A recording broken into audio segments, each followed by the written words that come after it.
하나님 여호와는 어디 계시나이까? 라는 제목으로 오늘 함께 말씀을 나누고자 하는데요. 여전히 계속해서 열왕기 하에 말씀을 이어가려 합니다. 지난주의 말씀에 아하시아 왕은요, 다락에서 떨어지게 되고 병들어 이방의 신인 에그론의 신 바알세붑에게 자신의 생사 여부를 묻게 됩니다.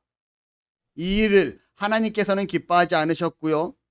어떻게 살아계신 하나님께서 이스라엘에 계신데 하나님이 없어서 이방신에게 묻느냐며 반드시 죽으리라 선포되는 말씀을 보게 됩니다. 우리는 이 땅을 살아가면서 하나님과는 다른 것들에 의지하고 질문하고 방향을 찾는 실수를 종종 범하곤 합니다. 하나님보다 먼저 인터넷에 묻기도 하고요. 하나님보다 AI에게 먼저 묻기도 하고요. 인생의 선배 혹은 나보다 앞선 자들에게 묻기도 합니다. 충분히 그럴 수 있고 그래도 괜찮습니다. 하지만 중요한 것은 그보다 앞서야 할 것은 반드시 하나님의 뜻을 구하고 하나님께 먼저 물어야 된다라는 사실. 이 중요한 진리의 말씀을 여러분 기억하시기를 바랍니다. 우리의 삶 가운데 가장 앞선 하나님 앞에 먼저 묻는 저와 여러분이 되시기를 축복합니다. 이어서 말씀을 이어가려고 하는데요. 엘리야가 제자인 엘리사를 세우게 됩니다. 그리고 하나님께서는 시간이 흘러 엘리야를 하늘로 올리고자 하시죠. 엘리야는요, 엘리사와 함께 이동을 합니다. 길갈 지역을 지나 베델을 지나서 여리고도 지나서 요단강으로 이동을 하게 되죠. 엘리야는요, 엘리사에게 길갈에서 베델에서 그가 머무는 곳곳마다 질문을 합니다. 너는 여기 머물러라. 나는 갈 테니 너는 여기에 있어라. 그런데 엘리사는요, 여호와 하나님의 살아계심과 당신의 영혼이 살아있음을 두고 맹세합니다. 내가 당신을 떠나지 않겠습니다. 라고 고백하며 그의 스승을 끝까지 따르는 엘리사의 모습이 성경에 기록됩니다. 요단에 들렀을 때 요단강이 그들의 앞을 가로막고 있었고요. 엘리야는 자신의 겉옷을 벗어 그 겉옷을 말고 그 겉옷을 가지고 요단강을 내려치게 됩니다. 여러분, 놀라운 사건이 벌어집니다. 요단강이 좌우로 갈라지기 시작을 하고 두 사람은요, 그 강을 마른 땅으로 걸어가게 되는 말씀이 성경에 기록됩니다.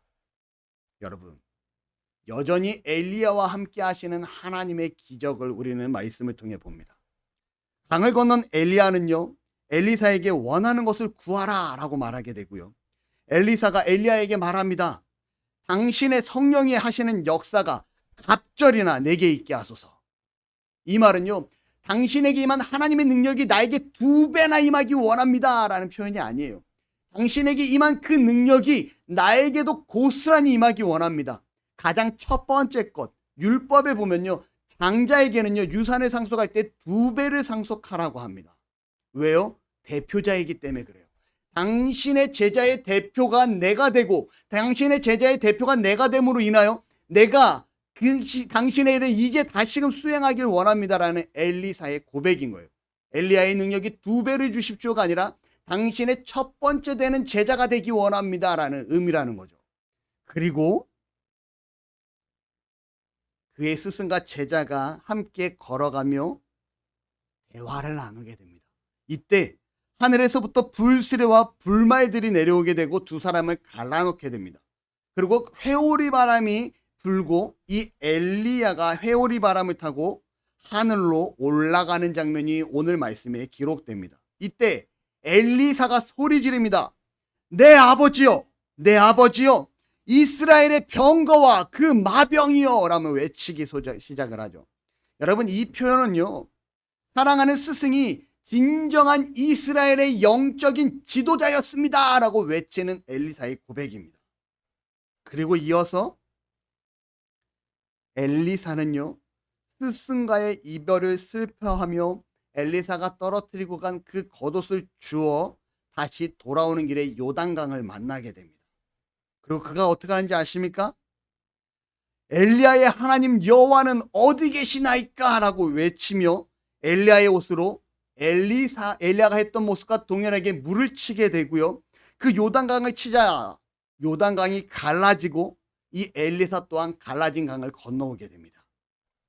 일본 여리고에 있던 엘리야의 제자인 선지자들이 50명이 그 모습을 보고 엘리사 앞에 엎드리며 얘기합니다. 엘리야의 성령이 하시는 역사가 이제는 엘리야에 위해 머물렀다라며 새로운 선지자를 받아들이는 장면이 열왕기하 2장에 기록되는 내용이에요. 오늘 본문 내용은 여기까지만 살펴보려고 합니다. 여러분, 우리 한번 상상을 해볼까요?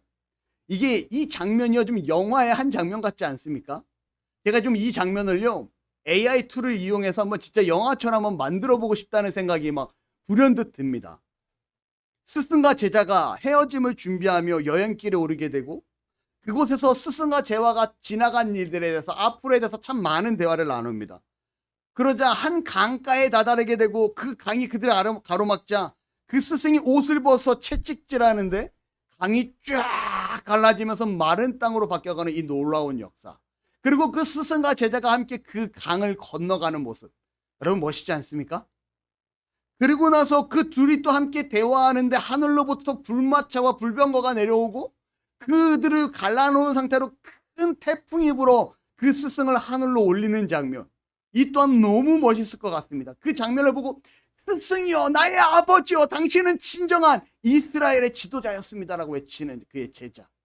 그리고 스승이 놔두고 간 그 겉옷을 주워들고 돌아오는 길에 또 요단강을 만나게 되자 그 스승과 동일한 행동으로 요단강을 치며 내려치자 요단강이 스승이 했던 모습과 동일하게 갈라지고 그 제자가 혼자서 그 길을 쭉 걸어오는 장면. 그리고 그 앞에 수많은 선지 생도들이 엎드리고 당신이야말로 스승의 자리를 이은 진정한 제자입니다, 우리가 이제 당신을 스승으로 모시겠습니다 하는 이 장면. 여러분, 너무 멋있지 않습니까? 저는 이 장면을 보면서, 이 말씀을 보면서 제가 막 소름이 돋는 거예요. 와, 이거 영화로 만들면 너무 멋있겠다. 그런데 여러분, 오늘 본문에서 이런 멋진 장면도 상상이 되긴 하지만 정말 중요한 말씀이 있습니다. 이 말씀은 뭐냐면요, 엘리야가 요단강을 치면서 하는 고백입니다. 오늘 본문 제목이기도 하고요. 엘리야의 하나님 여호와는 어디 계시나이까? 여러분, 이 외침이 뭐냐면요, 그가 채찍질을 치면서 겉옷을 가지고 요단강을 치면서 엘리야의 하나님 어디 계십니까? 어디 계시냐고요? 이랬을까요? 그가 처절하고 간절한 모습으로 엘리야의 하나님은 어디 계십니까? 라고 외치지 않았을까요? 그가 그렇게 외친 이유가 뭡니까? 그가 하나님을 느낄 수 없어서 이렇게 외친 걸까요? 아니면 그가 괴로워서 이렇게 외친 걸까요? 그가 이렇게 외친 이유는요, 엘리야와 함께 했던 하나님께서 이제는 나와 함께 하시기를 간구하는 엘리사의 외침이었다라는 겁니다. 하나님께서 엘리야와 어떻게 함께 하십니까? 우리가 거의 6개월 가까이 열왕기상에 대해서 말씀을 들어왔잖아요. 엘리야에 대한 기록을 우리가 이제 너무나 잘 알고 있습니다. 엘리야가 가뭄을 선포하자 이스라엘 땅에 3년 6개월이라는 기간 동안 비가 오지 않게 됩니다. 이 일로 인하여 기근으로 힘들어할 때 엘리야는 아합 왕을 피하여 사르밧 과부를 만나게 되고요, 이 음식을 먹고 죽으려 했던 그 과부에게 나에게 음식을 내어오라 라고 말하고 그 음식을 주었던, 베풀었던 사르밧 과부는 멈추지 않는 양식으로 그의 삶을 이어가게 됩니다. 죽어가던 아들이 결국 죽었고요, 엘리야가 기도하자 죽었던 아들이 살아납니다. 누가 하신 역사입니까? 하나님께서 하신 역사라는 거죠. 그리고 엘리야가 무엇을 합니까? 갈멜산에 가서 아세라 선지자와 바알 선지자 850인을 모으고 함께 대결을 펼칩니다. 제단을 만들고 누가 이 제단에 불을 붙이는지 보자. 결국은 엘리야의 제단에 불이 붙게 되고요, 엘리야는 850인의 이방 선지자를 모두 죽이게 됩니다. 이 일로 인하여 화가 난 이세벨, 왕비죠, 아하방의 아내입니다. 엘리야를 죽이겠다 다짐하고 그를 찾는 가운데 엘리야는 광야로 도망하고 로뎀나무 아래서 쉼을 누리게 됩니다. 그곳에서 지쳐서 도망하고 쉬고 있을 때 하나님께서 엘리야를 위로하심을 경험하게 되고요, 그는 그 위로하심 끝에 40일 동안 이동하여 호렙산으로 갑니다. 호렙산은 어떠한 산이에요? 모세가 하나님으로부터 율법을 받고 사명을 받은 공간입니다. 신의 산이 호렙산이죠. 그리고 그곳에서 엘리야가 도착하자 하나님은 엘리야에게 세미한 음성으로 그에게 인생 이막의 새로운 음성을 들려주는, 새로운 사명을 부여주는 모습을 보게 됩니다.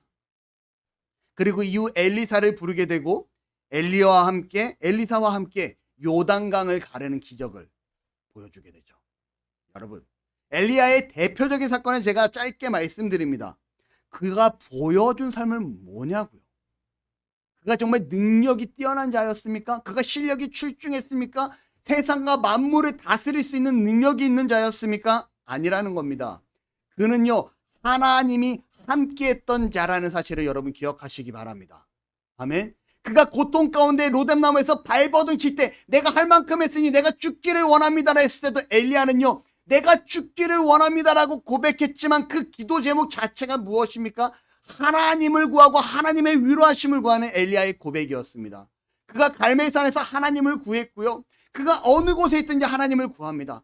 호렙산에서 그 자연재해와 같은 폭풍과 바람과 비바람 가운데, 지진이 나는 가운데 엘리야가 하나님을 간절히 쳤지만 하나님이 보이지 아니하시더라라는 말씀이 기록되잖아요. 그때 성경은 뭐라고 기록합니까? 하나님께서 세미한 음성으로 엘리야에게 말했다라고 얘기합니다.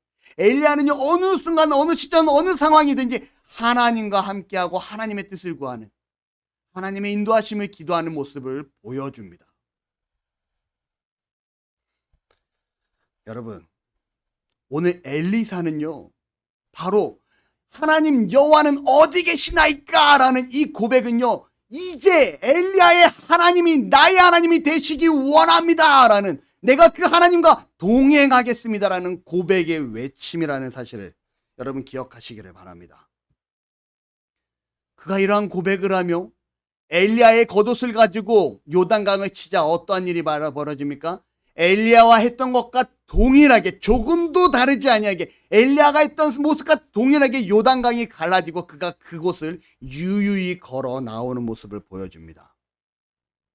성경에요, 물이 갈라진 사건이 4번 등장합니다. 첫 번째 어떤 사건이 있을까요? 그렇죠. 김종인 이사의 말씀처럼 모세가 지팡이를 내어밀자 뒤에서는 애굽의 군사가 따라오고 죽을 수밖에 없는 그 위험에 홍해바다 앞에서 지팡이를 내어밀자 홍해바다가 갈라지고요. 이스라엘 백성 200만 명이나 되는 인구였다라고 추산하는 그 인구가 홍해바다를 건너가게 됩니다. 마른 땅을 걸었다라고 성경은 기록해요. 그리고 두 번째 홍해바다가 갈라진 사건이 무엇입니까? 여러분, 여호수아입니다. 여호수아가 이스라엘 진영에서 이동하는 가운데 요단강이 있게 되고요. 그 요단강을 건너야 할 때 여호수아는요, 하나님의 법궤를 진 제사장들에게 먼저 그 앞을 지나가게 합니다. 다시 말하면 법궤를 짊어지고 요단강을 밟자 요단강이 갈라지고 이스라엘 백성이 그곳에 또 지나가는 장면이 기록됩니다. 세 번째는 뭡니까? 오늘 말씀에 기록된 엘리야가 겉옷을 말아서 물을 치자 요단강이 갈라지는 사건이 나타납니다.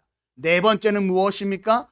엘리야의 제자 엘리사가 엘리야의 겉옷을 가지고 물을 치자 요단강이 갈라지고 그곳을 걸어가는 장면, 성경에 총 4번 기록된 장면입니다. 여러분, 여기서 무엇이 느껴집니까? 우와, 하나님이 함께 하시면 물이 갈라지네, 이걸까요? 모세는요, 이스라엘의 지도자였습니다. 여호수아는요, 모세의 뒤를 이은 이스라엘의 지도자였습니다. 시간이 흘러 엘리야는요, 이스라엘의 영적 지도자였습니다. 이 엘리야의 영적 지도력을 이어받은 엘리사 또한 영적 지도자였다라는 거예요. 그들의 공통점은 무엇입니까? 하나님과 동행했다라는 거예요. 하나님의 뜻을 구하는 자들이었다라는 겁니다. 여러분,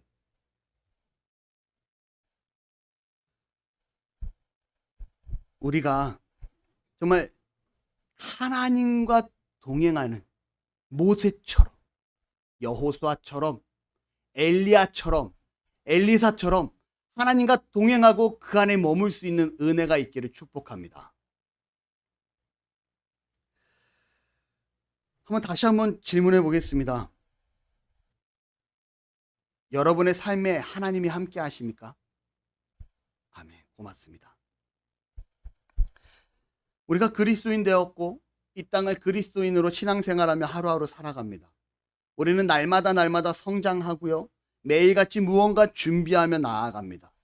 사회생활을 하고 학생들은 학업을 하고 우리에게 주어진 삶을 묵묵히 감당하며 살아갑니다. 그러한 가운데 정말 우리의 삶 가운데 하나님이 있기를 소망해요. 뜨겁게 하나님을 찬양합니다. 그 가운데 정말 하나님이 계십니까? 너무나 많은 그리스도인들이요.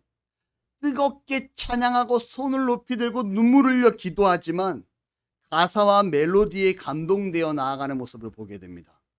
제가 청년 시절에 교회에서 정말 열심히 신앙생활을 했어요. 제가 신학생인 것을 드러내지 않고 신앙생활을 했었는데 나중에 제가 전도사로 가게 되면서 신학생인 걸 알게 됩니다. 그래서 다들 하는 얘기가 그치 그럴 줄 알았어. 제가 그만큼 열심히 신앙생활을 해요. 그런데 여러분 그 신앙생활 하면서 많은 선배와 많은 친구들과 많은 후배들을 만납니다.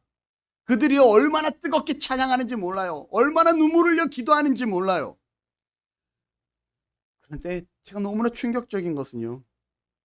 한 선배가 잘 나오다가 새소식반이라는 그 이제 교회 나오기 시작한 그 새소식반을 가리키는 리더였던 이 선배가 교회를 안 나오기 시작을 합니다. 제가 연락을 해요. 선배, 왜 교회 안 나옵니까? 왜 안 보여? 요번에 새로운 곳에 취직을 해서 이제 직장생활 때문에 예배에 참석하기 힘들 것 같아. 저는 이해할 수 없습니다. 이해가 되지 않았습니다. 아니 그렇게 뜨겁게 찬양하고 뜨겁게 기도하고 내가 주를 위하여 죽겠습니다 외쳤던 자들이 그냥 직장생활 하나로 앞으로 교회를 못 갈 것 같아라고 얘기하는 아무렇지도 않게 외치는 그 한마디가 저는 너무나 저를 당황스럽게 했습니다. 그런데 여러분 그 선배뿐만 아니라요. 너무나 많은 사람들이 그렇게 살아가고 있다는 거예요. 우리 교회 창문 밖에 보면요. 이쪽 편에 이렇게 기록되어 있습니다. 하나님 중심, 성경 중심, 교회 중심. 우리의 삶의 중심이 어디 있냐면요. 하나님께 있는 거예요. 저와 여러분이 정말 하나님과 함께 하심을 정말 기대하고 그 하나님의 기대에 따라 우리가 나아가는 삶을 살아야 되는 겁니다. 찬양하는데 감동이 있어요. 근데 그 찬양 가운데 하나님이 없다면 대중가요랑 무엇이 다를까요? 기도하는데 눈물로 기도합니다. 주여라고 기도하지만 기도가 끝난 후에 아무런 변화가 없다라면 여러분 그거는 기도가 아니라 단순한 습관입니다. 말씀을 듣고요.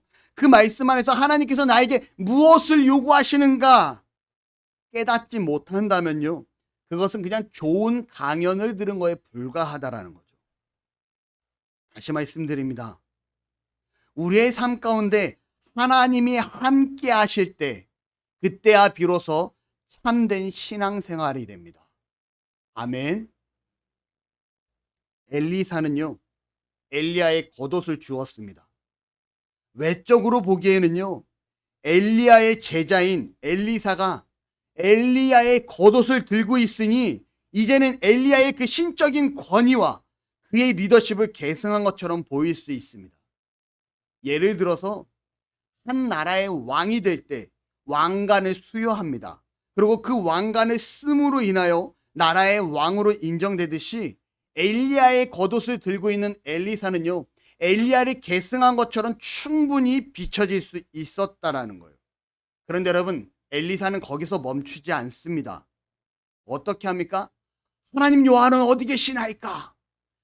제가 이제 하나님과 함께 하기를 원합니다 라고 그는 강하게 외치고 있다는 거예요.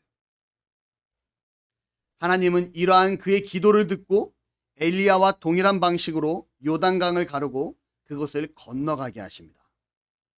하나님이 없는 찬양, 변화가 없는 기도, 깨달음이 없는 말씀은요. 겉으로 치장한 엘리야의 겉옷과 별반 다르지 않습니다. 하지만 그 안에 하나님이 함께 하시게 될 때 그때야 비로소 참된 그리스도인으로 살아가게 된다는 겁니다.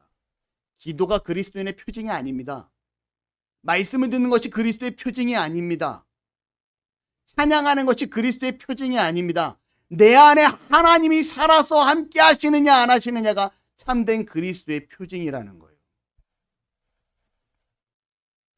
제가 지난주에 블라디보스토크에 가는 일에 대해서 기도한다라고 말씀을 드립니다.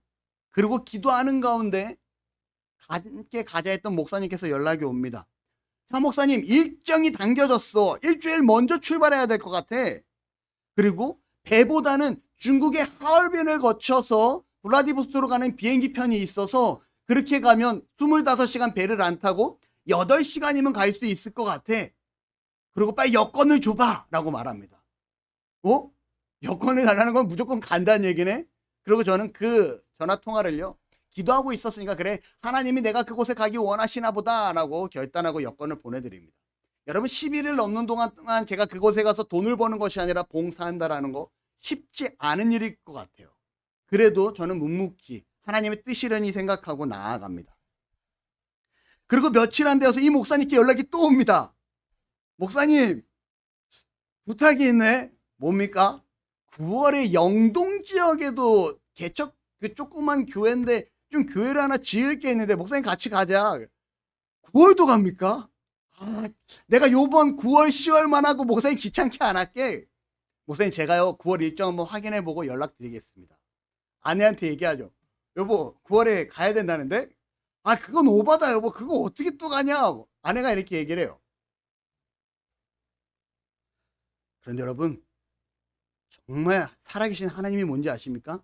이 전화가 오기 직전에요, 제가 남양주시에 있는 제가 자란 교회에 거기 안수 집사로 있는 제가 너무나 친하고 너무나 좋아하는 제 친구와 저녁을 먹고 있습니다. 그러면서 그 친구랑 무슨 얘기하냐면요, 제가 딱 이 말을 해요. 야, 교회 블라디보스토크 얘기하다가 교회에 내가 봉사는 해도 교회 공사는 안 해. 그치? 교회 봉사는 하고 너는 공사는 안 하겠지? 라는데 갑자기 전화가 울려요. 목사님이래? 전화를 받자마자, 차 목사, 9월에도 있는데 우리 영동 지역에 봉사하러 가자는 얘기가 딱 나옵니다. 예, 목사님 연락드리겠습니다. 전화를 끊죠. 그러자 제 친구가 이렇게 얘기합니다. 와, 대박. 하나님 직방이시다. 정말 이게 지난주에 있었던 일이에요. 여러분, 우리 하나님 너무 다이렉트로 너무나 정말 확실하게 보여주잖아요. 그렇게 내 고백을 통해서 바로 영동 지역에 가자 하는, 여러분, 하나님과 동행한다라는 거, 하나님의 뜻을 찾는다라는 거 쉽지 않을 수 있습니다. 하지만요, 제가 드리는 이 방법을 통해서 우리가 좀 더 하나님과 함께하는 은혜가 있을 것 같습니다. 목사님, 저는 무엇이 하나님과 동행하는 건지 모르겠어요. 무엇이 하나님의 뜻인지 모르겠어요. 목사님, 기도하면 하나님께 응답이 있다고 하는데 모르겠어요. 저도 그랬습니다. 그런데요, 요 내용이 정립되고 나니까 이게 하나님의 뜻이고 이게 하나님과 동행하는 거고 이게 하나님이 기뻐하시는 일이구나 라고 정립됩니다. 지난주 금요기도회 때 드린 말씀인데요, 여러분, 하나님과 동행하기 위해서는요, 첫 번째, 말씀에 집중해야 됩니다. 무엇에 집중해야 된다고요?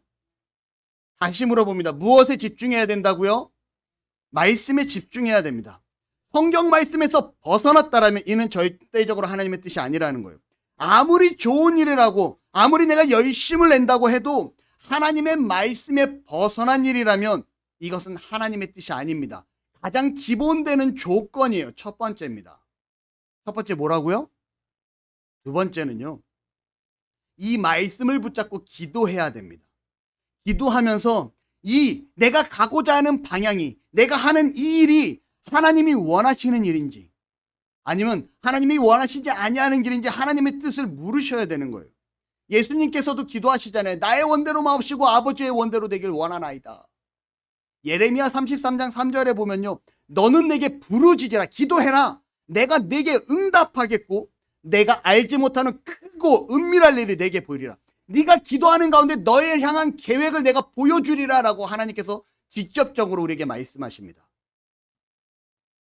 여러분, 기도하지 않고서는요, 우리의 삶의 방향을 정할 수 없고요, 기도하지 않고서는요, 하나님의 뜻을 알 수 없다라는 거예요.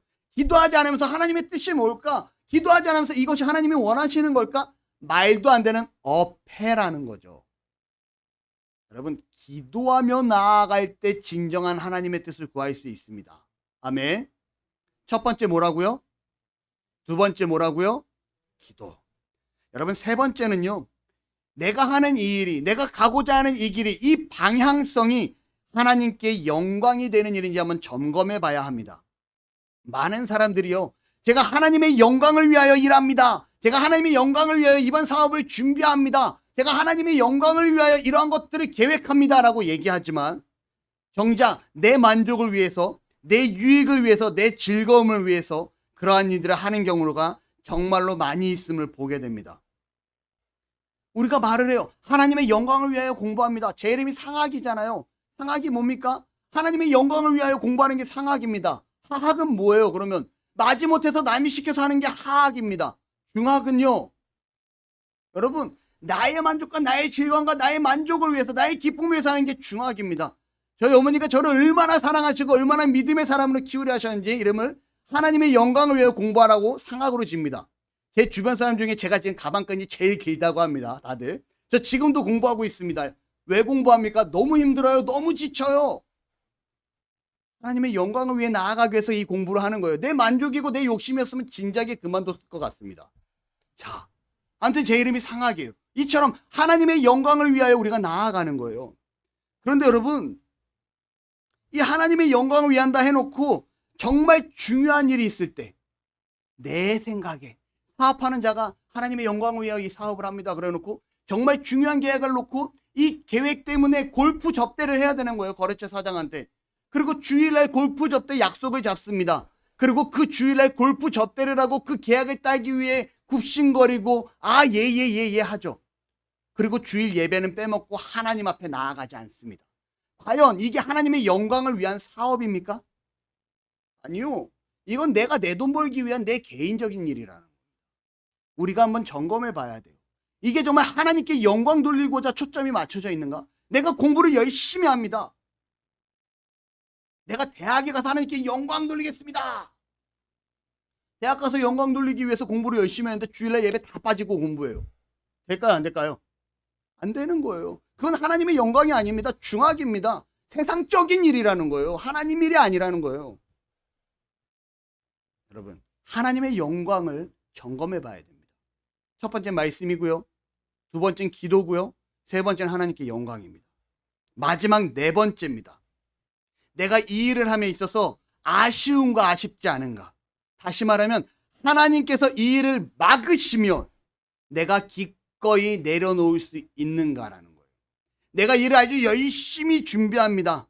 열심히 수고합니다. 최선을 다합니다. 그런데 갑자기 이 일이 딱 스톱되고 멈춰져요.